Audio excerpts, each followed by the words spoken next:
Hey, everybody. Welcome back to the You're Not Broken podcast. We have Dr. Ashley Winter, Dr. Rachel Rubin, Dr. Joshua Gonzalez, and we're going to talk about episode 4 of the Heated Rivalry series, and we're very excited. Welcome, everybody. We're so excited. We got through episode 3. 4 and 5 are my favorite episodes, so I'm peak excited. Every time I see 4, it's my favorite episode ever. Then I see 5, I'm like, this is my favorite episode. 6 is this is my favorite. It's really it's like choosing your favorite child, which we all have, so you can just forget that you have your favorite child. Except Josh, he only has one. I only have one, which is his favorite child for now. Episode 4 is it's fast paced. I timed the montage. The intro montage is over 6 minutes long. It spans years. Ugh. Yeah. Oh, I know. It's so hot. It's such a good montage. I know. And I'm like, and now they're working out, and now they're fucking, and now it's the Olympics. Like that is a wide spanning montage. Bicep, penis, sweaty bicep, sex, butts. Butts. Yes. Me watching Ilya work out, specifically Ilya, me watching him work out makes me want to go work out. I want to mirror his behavior. I mean, I want to be in those showers. That's for you. Who wants to start? Episode 4. Episode 4 is called Rose, and Rose does not even show up until like halfway through. Yeah. Is there a metaphor there?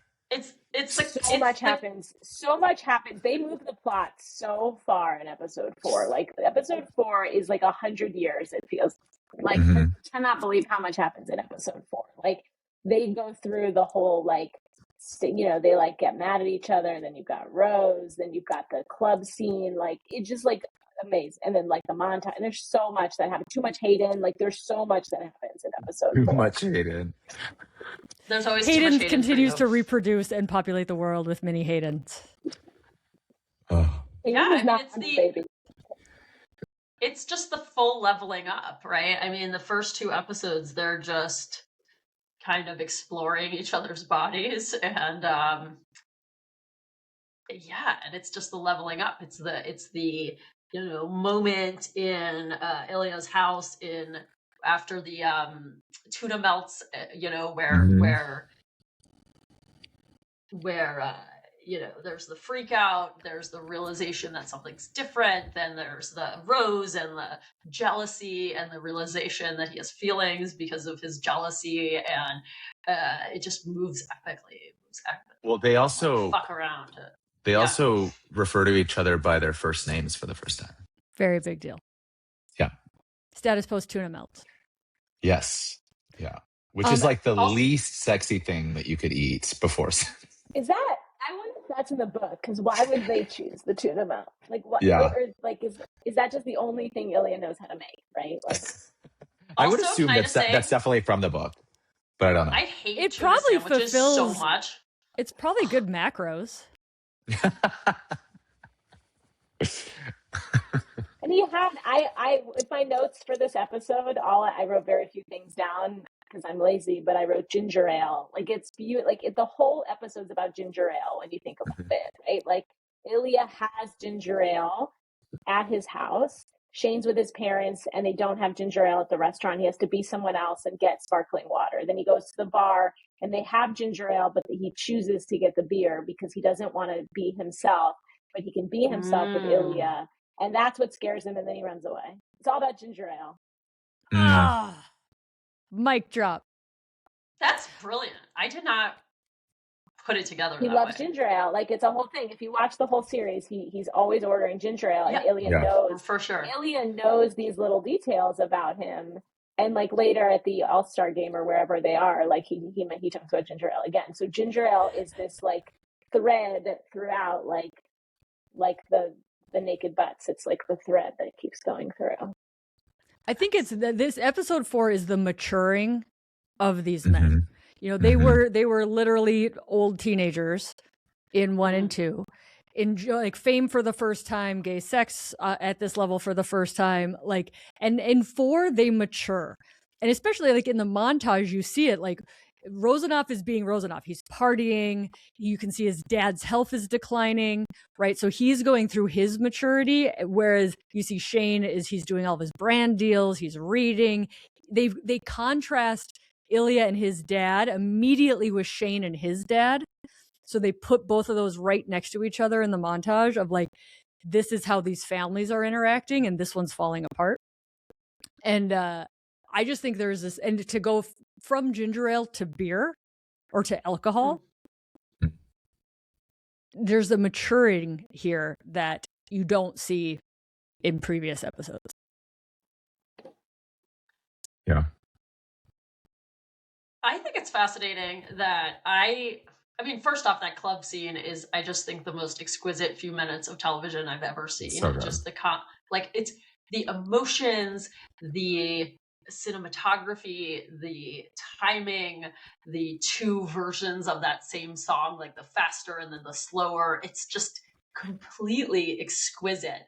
But it's not clear until you, spoiler, get to the next episode that the sex that he's having with Rose is not sexing, so I think that's interesting how they do that. But I would say, in terms of the imagery that I picked up on, is that in that scene, he's going up these stairs with Rose, and the stairs that he's going up with Ilya all the time are like the back stairs, and like he's going up fancy stairs with her, and like it's again how his partner that he's actually excited about is like, he's hiding, right? And this partner that it's not working out with is the partner that the world wants, and he's doing like the fancy stairs with her.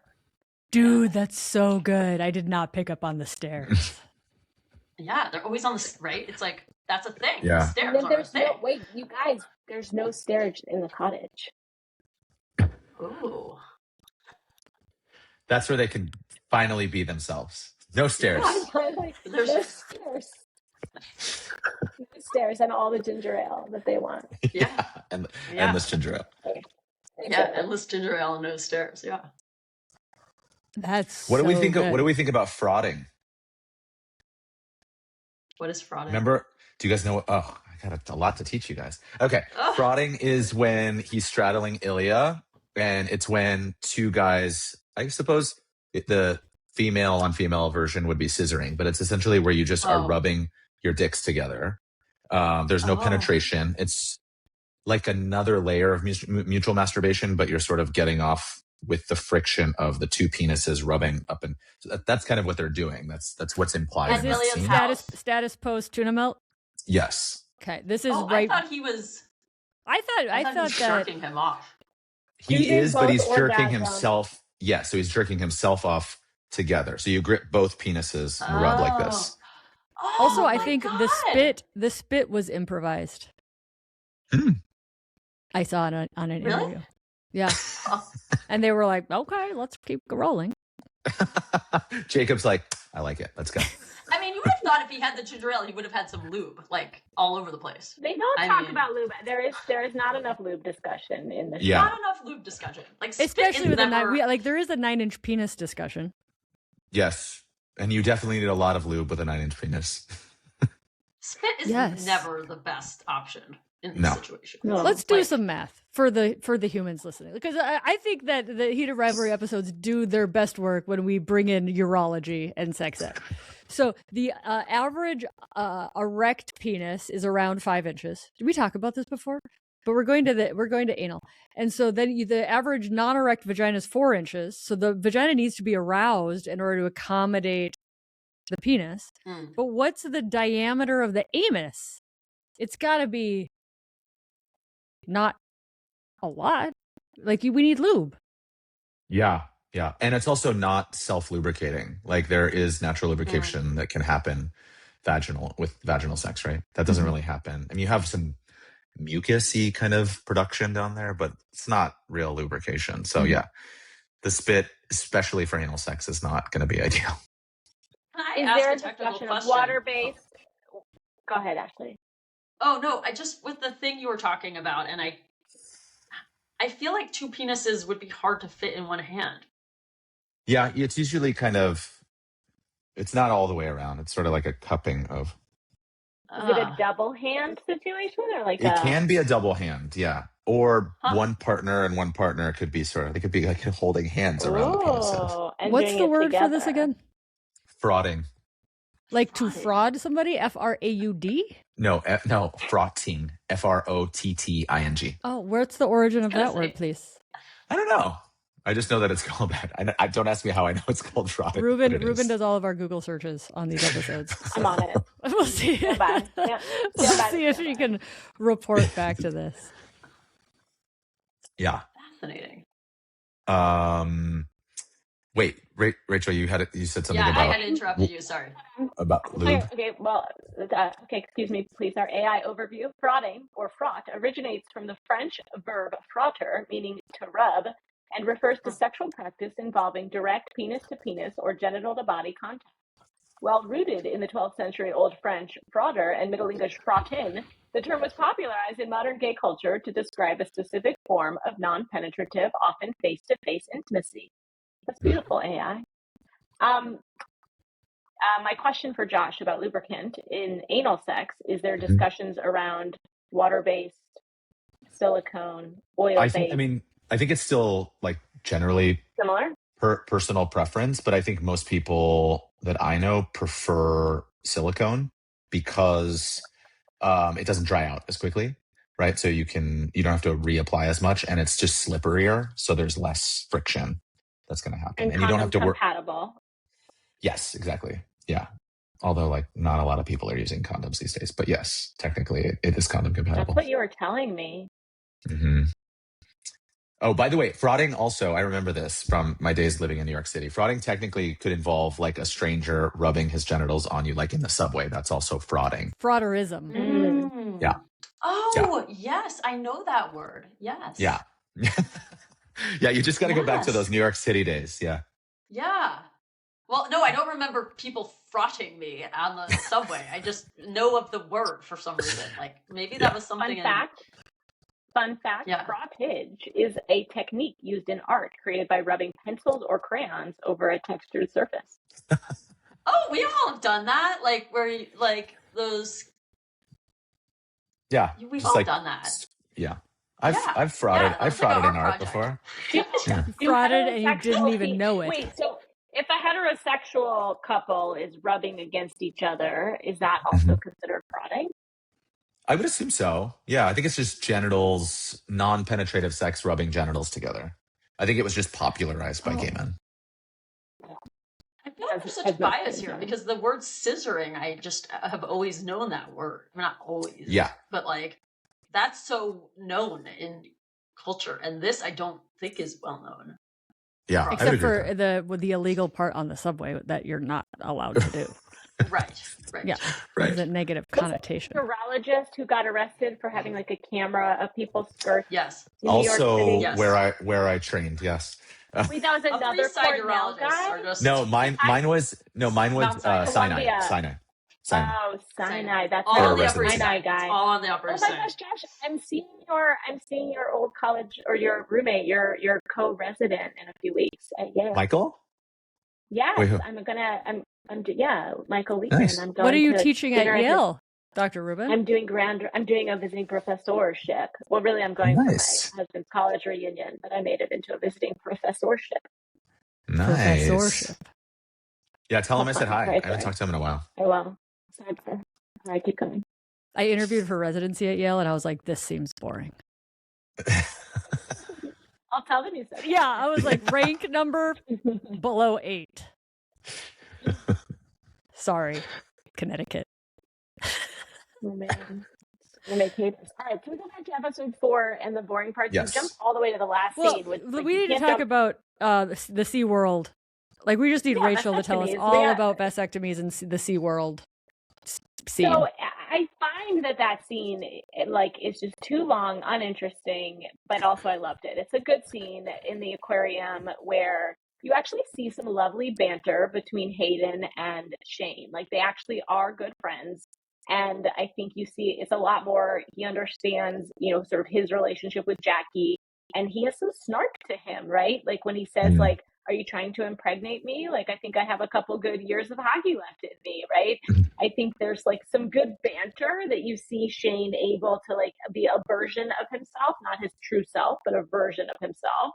And like, I like the swear jar parts, and I actually like Shane. Sorry, I like, even though I don't like Hayden, and I've been very vocal about it, I like how snarky Hayden is about his kids, where he like calls the little one the worst one, and how he like is like, he's like real, like that's what we are as parents. Like we do, like that's at least how I parent. So I felt like, but then, you know, he's so boring, and that makes me feel boring, but I know I'm boring. So anyway, it's a lot of feelings with me and Do you Hayden. think this is like you actually are Hayden? Yeah. I Hold might out be real Hayden. quickly. That's what this hate is. How low budget it all is, because they couldn't actually hire the child actors, so they only have the baby, and the other two kids are like off screen the entire time. And it's maybe like it was like so, child labor laws or something. Yeah, Canada, probably ghetto very strict. of them, like that they cannot have, they don't even show a flash of child. They're always off screen. Wait, Rachel, I have an idea. I'm imagining like a Hayden centric retelling of the story a la Wicked, but from his perspective. And it turns out he is actually not like the villain of the story. He's like the anti-hero that has just been misunderstood his entire life. Well, I think he's misunderstood because no one's telling him the truth. The poor guy, like he'd Well, and be, maybe like, he'd be that person with the gay flag. Like he'd be so supportive. Maybe we actually learn in the retelling of the story that he is bisexual, and he's just never explored that side with him, and he had feelings for Shane. Or not, but he just has a gay twin brother. Oh, okay. Yeah. Well, I like this like Wicked retelling of the story though. Essential. I like how they sort of do that. They do that with the Olympics, right? They do like the different, like from the different vantage points. Like I feel like they do that a little bit. Yeah. What's Hayden's Enneagram? He's a 7. He just likes to have fun. He just likes to have fun. He just wants everybody to be friends. He wants Shane to be happy. I'm gonna ask the internet and date a yoga instructor because she's hot and she does yoga. Like he's just I feel like Hayden like grew up as like a Mormon or something. So he got married young. He definitely has Mormon kids. vibes. Yeah, it's Mormon vibes.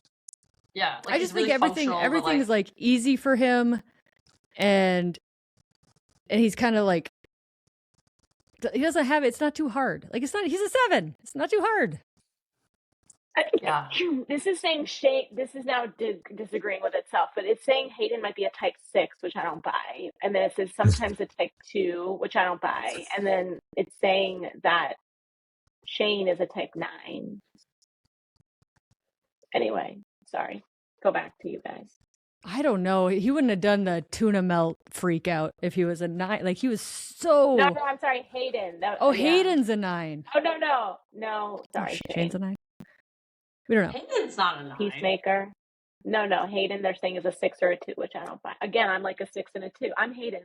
That's why I hate him so. It's You are Hayden. We've known this for like months, Rachel. You would ask the Hayden questions. Like he's like, why are you with anyone? Like, get it? Like, yeah, I would be so nosy and loving and just want to feed my friends. I would want my wife to feed my, and I would want to set people up. I am, and they wouldn't tell me the truth, and I would be deeply hurt that they wouldn't feel like they could be able to be their true self. Because Hayden's like, why doesn't Shane trust me enough to tell me he's gay? Because obviously and he knows about Lily, right? He said, and you know what? Hayden does talk about masturbation in a very supportive way. He's like, he like says how, hey, and he says to Shane, he's like, you know, you play better when you have sex. And so he knows he knows about Lily. He knows. The question is, does he know? No, that's the, you know, we know Scott Hunter knows, but does Hayden know? I don't think Hayden knows. Maybe he's doing all this stuff to give Shane an opportunity. Ilya's friend knows. Ilya's coach. Svetlana? Like they each have one. No, the male one. They each have one male hockey friend, right? Like Marley knows. The tall guy. Scott Hunter has the guy from the Olympics. What's his name? He's adorable. He's adorable. He's very adorable. I forget his name. Yeah. I think the question is, does each friend know? Hayden knows that Shane's got somebody and he gets laid before games and he does better with that. But I don't think he knows he's gay. Yeah, I would agree with that. If Ashley had read the book, she could tell us. I know, sorry. I have to tell Josh missed that. Ashley stopped reading the books after the second episode. Sorry. So we can't rely I on was her gonna for do it historical. before this next one is my refresh, and then I forgot.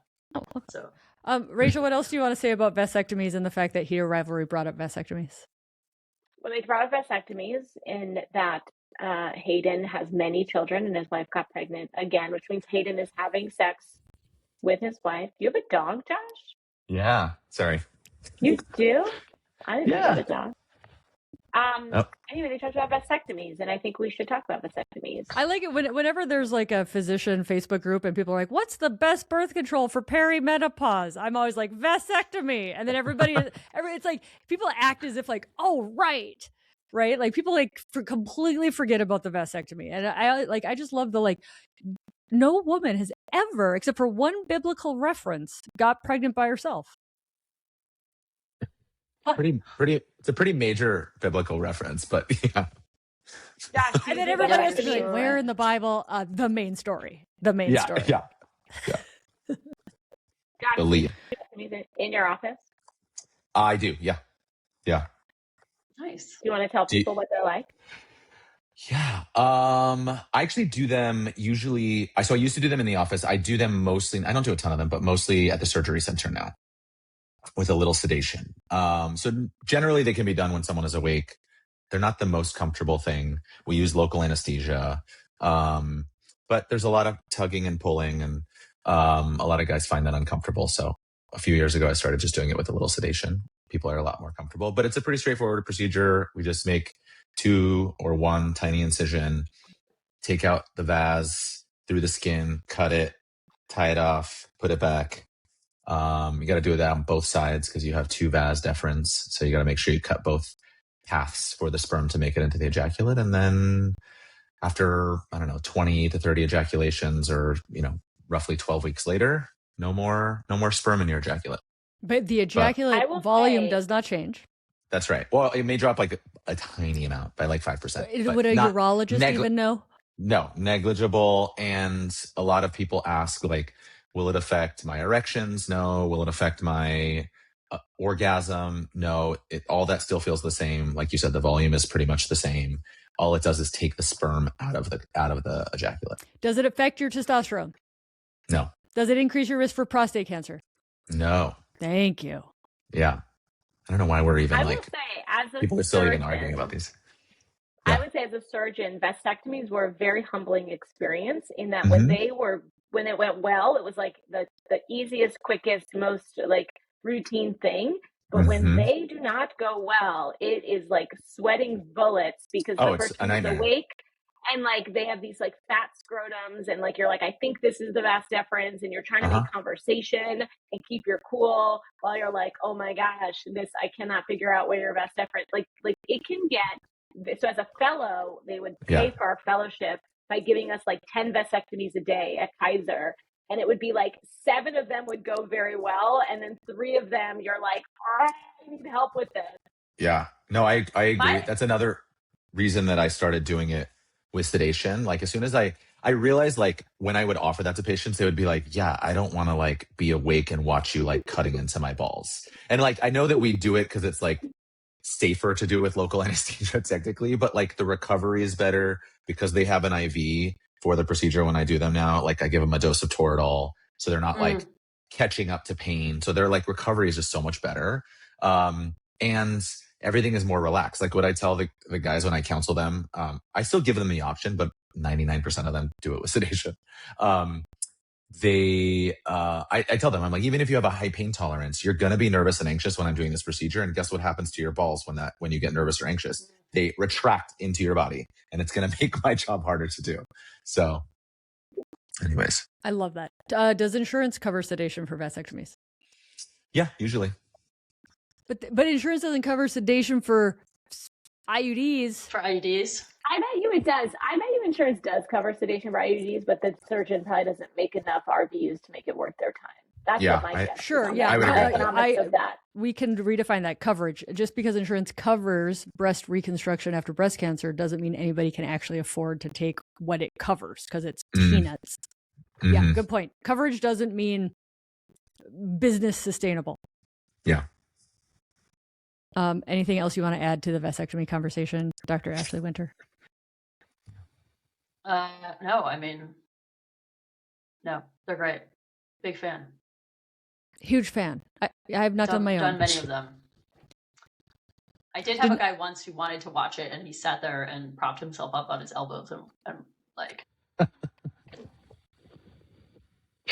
asked every single thing, like what I was doing. It was very impressive. Annoying. It was very impressive, but it was funny because so when I was doing a lot of them in practice, I was up in the Pacific Northwest, like you, Kelly, and I would always just like, you know, try to distract people because that makes them have less pain. And it was like always the most interesting part of my day because there'd be like yes, I'm a salmon fisherman in Alaska half the year. And then I'm an arborist, or like all the like jobs that like I didn't know about. Like that only exists in the Pacific Northwest. Yeah. And I know like all about those jobs, like all about them. Like, yes. Because I'm an oyster astrologist. Yes. Oh, exactly. It's so much more interesting than DC. It's like, I'm a lawyer, I'm a lobbyist, I work in government. Yeah. I'm a lawyer and a lobbyist, jobs. And I work in government. And I work for the government. Oh my gosh. No, the Pacific Northwest has cool jobs for sure. Yeah. You're like, oh, these are all the things they make like Discovery Channel TV shows about. Like, okay, back to hot sex. So in episode 4, there is, and I didn't pick this up until like the second or third or fourth or ninth time that I've watched Heated Rivalry, but the idea that the people, so Miles is in the cast of the movie, is that correct? He is like an actor in the movie, like a famous actor in the movie. Do you I think so. Agree with me? Yes. Miles is Rose's BFF in this scenario. Yeah. Right. He's an actor. They're both actors in the movie. They're both famous, so that when, you know, so when the bar scene is happening, the club scene is happening, and Ilya sees Miles, two things are happening. They're exchanging a look of like, hey, you want to do it? And he's also realizing if Miles is there, Rose Landry is there, which means Shane might be there. Exactly. Do you agree with me? Yes. There's a lot happening. That was a very intentional situation they put them in. And doesn't Shane see the other hockey player, like the guy? Like, I can't remember if that's true. I call him Marley. I think that's right. It's Marley and then the short one, which probably has a name also. But it's the two guy that Ilya other yelled Boston. At that he needs to get laid. Yeah, the two other Boston players. Okay, because like I think I didn't pick up that Miles was a famous actor in that movie before. Like it took me a while to get that. Yeah, There's or he's a Rose BFF. But when they're dancing, when he's dancing with Rose, there's also like a little gay action with Miles. Like Miles it's a very Shane hard. Yeah. There's like a lot of. He was essentially, what is it called? Frotting. Frotting. Yeah, there was frotting. There was frotting going on. Frotting. Did I use that correctly? I can learn new things.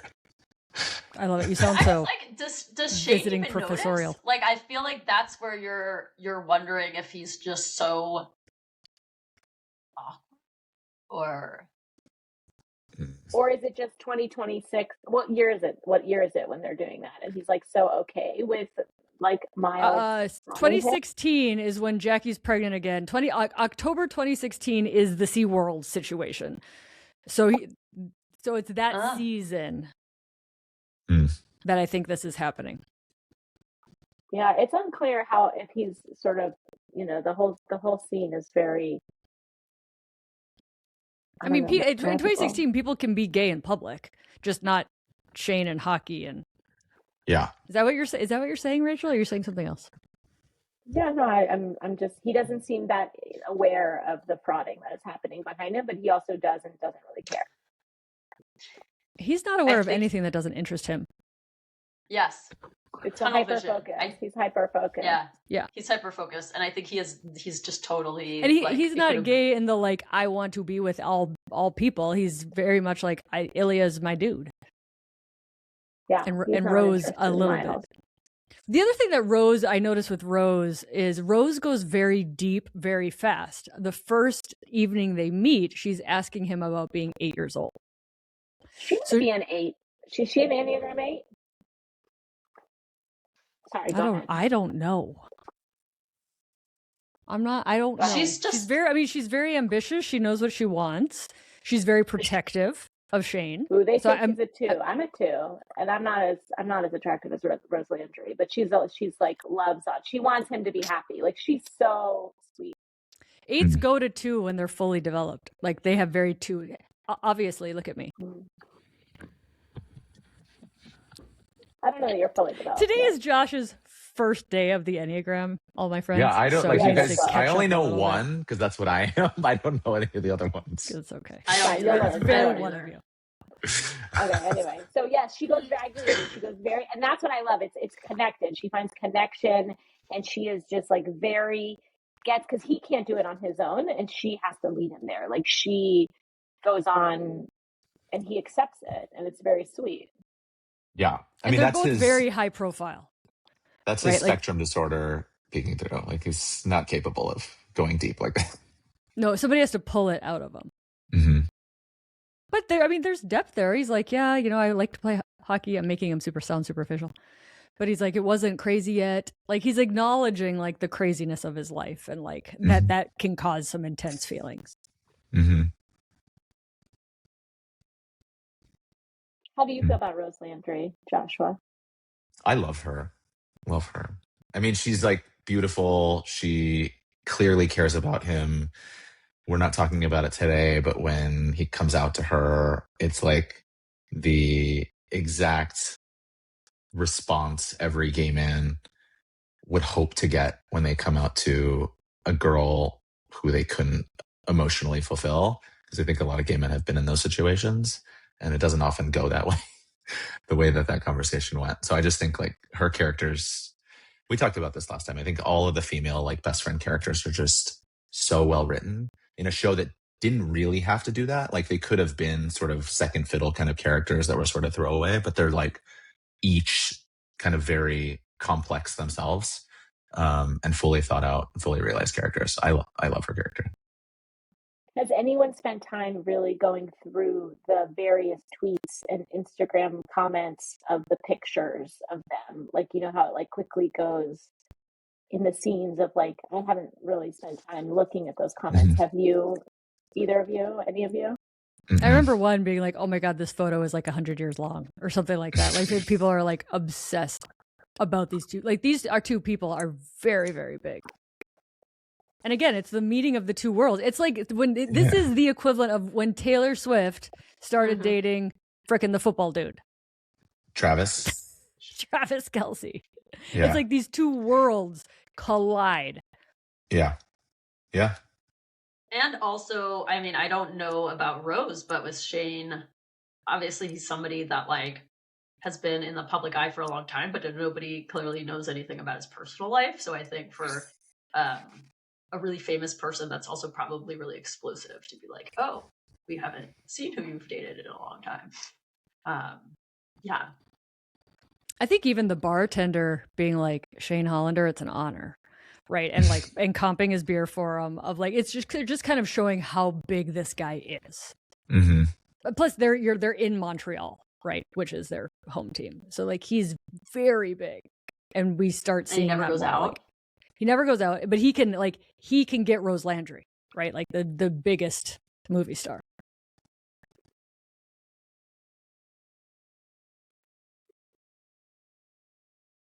Yeah. I wanted to talk about Hudson Connor updates, which I think is an Instagram thing that I follow.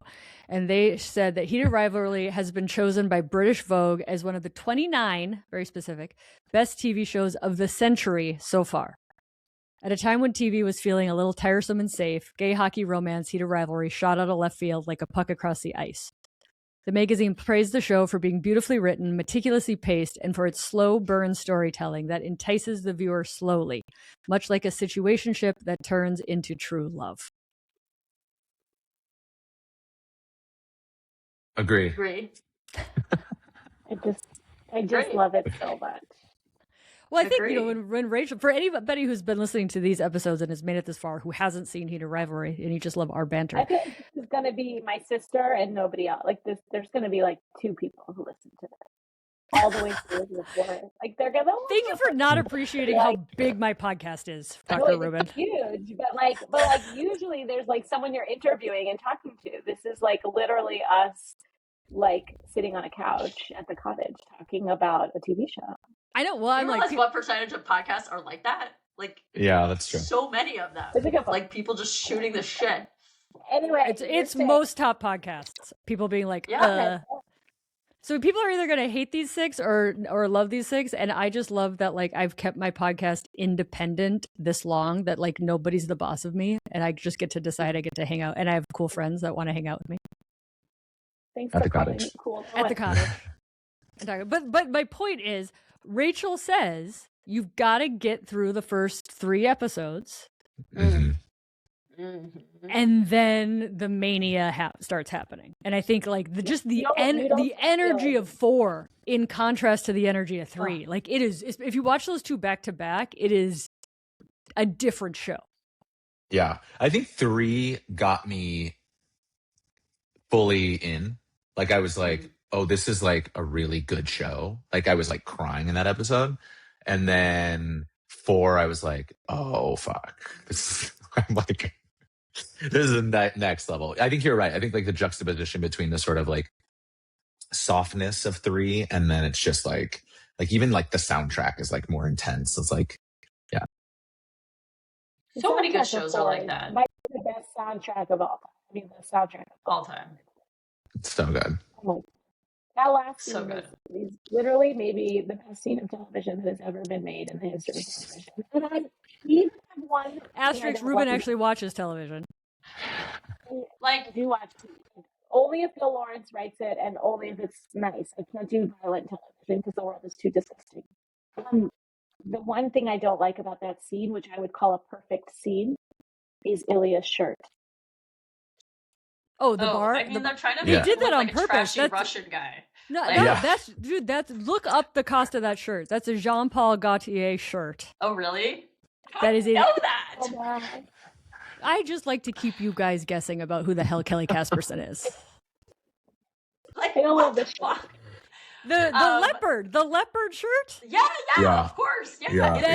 That is like couture luxury. So What do you think Ilya and the woman he was groping on the dance floor, where do you think that led to? Because at the end of the night, he's in the shower by himself, like masturbating to Shane having sex with Rose Landry. And it's a super hot scene, but like that girl's nowhere around. Do you think she left at the club? Do you think they ever, like, what do you think happened there? I think he was unconsummated. I don't think ultimately that girl was titillizing, but not what he was gonna.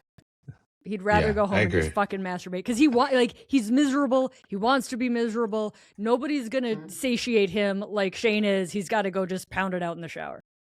Okay, but is that a shower in a hotel room that he's sharing with the other guy? Yes. And also, why are sometimes they're sharing rooms and other times they're in penthouse suites by themselves? That's the awards. Does Ilya share a room? Ilya shares a room with the other hockey guy. Yeah. When he's like, we gotta go out. Yeah. Okay, my penthouses are at those award things. I think Ilya spends extra of his own dollars for those penthouses. And then when they have to share the room, but again, these are professional hockey players. I don't think they'd ever share a room, but I think you need it. You need it for the conversations to happen. So during the montage in the beginning of episode 4, are they having sex in hotel rooms or at their houses? Like, where is the sex happening? Where are they having sex? Over the years. They're because always when they meet up. And says, like, I haven't been here before. Oh, who did this house? Oh, Mr. Real Estate. There's that whole That's thing. a good point. So where That's are they having really sex? good point. They're always sharing rooms. That's stairwells. A really good point.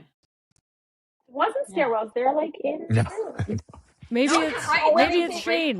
Maybe it's every time they go to Montreal. They are alone, but they are alone in certain places where they, like, Scott Hunter's in the room next door, but that might have been a special. but they were alone in that one. I would have to watch the scene again. I'll be honest. I wasn't paying attention when I was reading. You're so good at pulling this apart. It's incredible. It was a very tightly cropped scene in the montage when they were having sex, and it was very dark. Okay. That's one problem with it being so dark is it's really hard to see a lot of the details in the show. May I share? And I know they're supposed to do that, but like there's a reason they did the darkness, but it is very dark. Ilya's nightclub shirt is Jean-Paul Gaultier. His typical mesh tops, printed t-shirts, and blouses typically cost between $250 and $600+. And they did that shirt in stark contrast to Shane's white ass t-shirt. White t-shirt. Yeah. That was very intentional to show like the juxtaposition of that. I might say that Ilya looks better with clothes off, and Shane looks pretty good with clothes on, but also off. Oh, yeah, for sure. No question. Ilya looks better naked. Ilya looks much better with no clothes on. He looks really good naked. Yeah. Really he also looks very good with just towel. pants. Also the towel. Or the shirtless, like the pants, the no shirt. Yeah. The bathing suit scene, that was a good scene. We need to see the torso. Like that's the moneymaker. Although the best part of the show. The ass is also good too. The ass is also good. Like the best butt. He's like got an excellent man butt.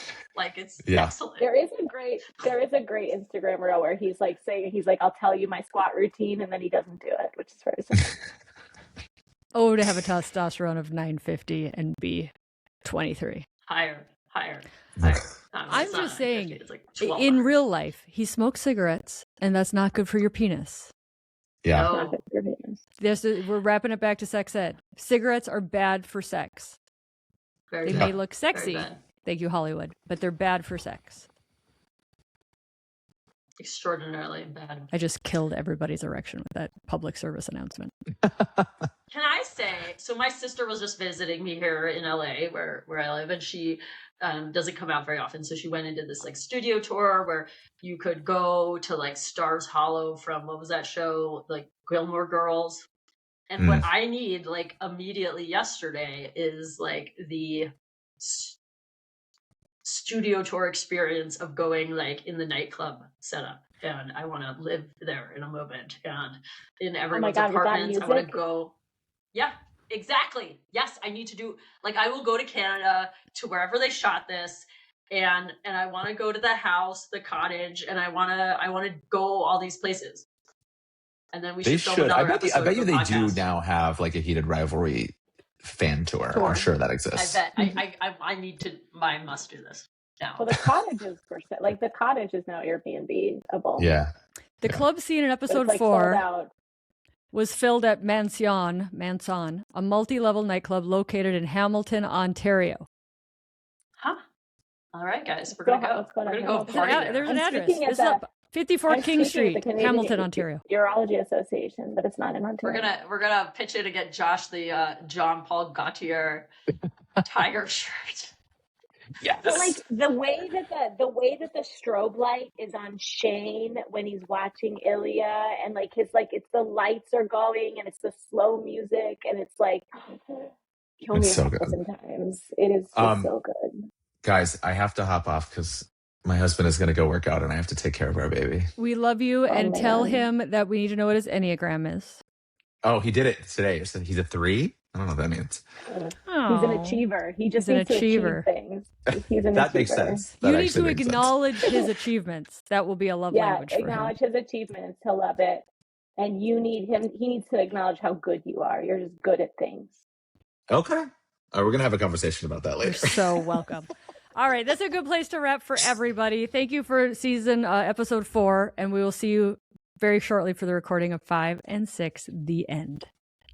All right. Thank you. Bye.